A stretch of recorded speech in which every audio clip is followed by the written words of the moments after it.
it harms the people. It undermines democracy. When competition is not about ideas, it's about who has the deepest pocket, then the country cannot grow. I'm therefore this morning submitting to us that we are in a bad space in many African countries as regards the quality of the politics that we operate. And it's not lost on me that in many African countries today, politics is about life and death. And the competition is cutthroat competition, and throats are actually cut. I'm not speaking figuratively. Throats are actually cut in political contest. Has it not been lost on you that in the recent past, in very few African countries, do you ever hear in many African countries that a loser has picked a phone and called the winner and said, "Brother, we had a good competition. The people spoke." The lingua franca after every African election is won. The elections have been stolen, they have been rigged. So in Africa, elections are either stolen or rigged. They are never lost nor won. And why?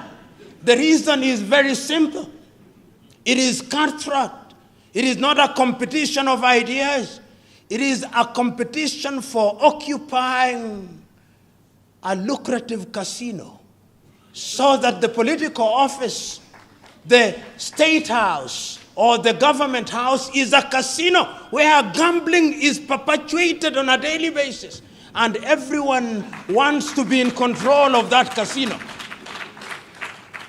So until the day that we are able, Mwalimu Nyerere saw these things. He said that State House is a holy place. He said, in Kiswahili, he said it better. He said, Ikulu ni mahali patakatifu. Ikulu ni mahali patakatifu. The State House is a holy place, and we must never convert it into a den of thieves. And one can extend that to Parliament. Parliament is a holy place, and it must not be a den of thieves. We must not build governments where we have Alibaba and 40 thieves. In fact, they are no longer 40. Since Alibaba went there, we now have Alibabas and many other thieves. Until we eliminate Alibabaism from our politics, we are going nowhere. And as I conclude, I want to submit to us that there are ways of ensuring that we eliminate commercialization from the political arena. I know that there are many things that have been done in different countries. There were times when we thought that we should limit electoral expenditure, which is a good thing. We ask people how much you spend in election. We know what it is that would be expended when you are a presidential candidate, when you are a member of parliament, when you are a councillor. But there is a sense in which Chinua Achebe was right.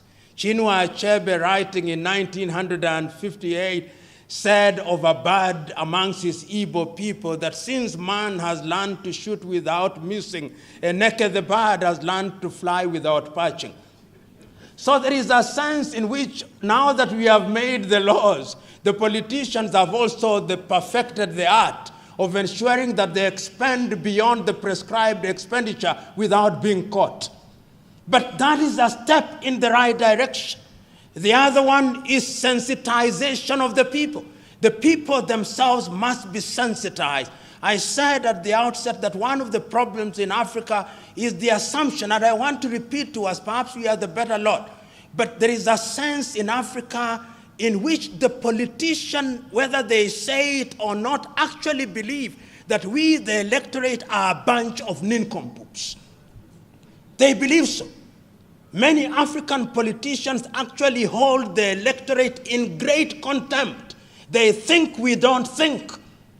And because they have hypnotized us in countries where ethnicity has taken root, they remind us that, if you elect me, then our tribe is safe. If you elect me, then it is our tribe's turn to eat. So we believe that even if he is a thief, he is our own thief. I'm saying that what we must realize, whether we are in Uganda, whether we are in Kenya or Ethiopia, what we must recognize is that going forward, when we don't have good roads, those good roads, when we don't have good roads, the bad roads will affect all of us. It doesn't matter which tribe you come from. When you can't get medicine in hospital, it is not because of your tribe that you'll get treated. When you don't have good schools, the schools are bad for everybody. And therefore, the time for us is to wake up. I'm now beginning to see people waking up. Look at what is happening in Algeria. The Algerians are telling their leader, oh, you may have been God's gift to us, but even the gods are now tired.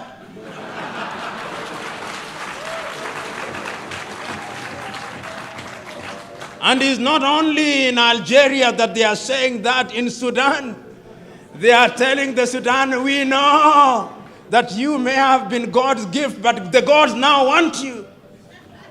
In South Sudan, which has been at ease for a long time, just this weekend, the two leaders have now recognized that the matter is very spiritual. They have gone to the Vatican for a spiritual retreat. Things are beginning to get serious. And ladies and gentlemen, Africa can be great. Africa must be great. But in order for Africa to be great, we must inject what I've called at a different setting, we must inject hygiene in our politics. And there is something to learn from every civilization. One of the things that we can learn from the Western countries, which is positive, is that to a large extent they have now made competition in their political arena a competition of ideas. So that in many Western countries, a leader sees public office as an opportunity for service. So that when there is a vote in the United Kingdom as to whether they should leave or not, and they vote to leave, the young David Cameron leaves office. Can you imagine an African president saying, I'm now resigning because I lost the vote? He'll say, I did not vote. It is the people who voted. They do it, and there is something to learn from it. Look at what is happening again in that area of Brexit. Their prime minister saying, if you approve my plan, I will leave office. Oh, Mother Africa, where are your sons and daughters who are capable of saying that, Mother Africa? We can learn from the West. That is a competition of ideas. Go to countries such as the Netherlands. The prime minister rides to work. Oh, Africa. If you should see the convoy of an African minister, not a president, I'm not touching the presidents. The presidents are in a different world. The African minister. The African minister will never queue. Oh, he's anathemic. Oh, the African minister is a demigod. Oh, Africa. The African counselor in your rural home, when they go to churches, not even if it is not their denomination, they saunter to the front seats. And even our latter-day clergymen will invite them to share their wisdom with the people, even if we know that they are village fools.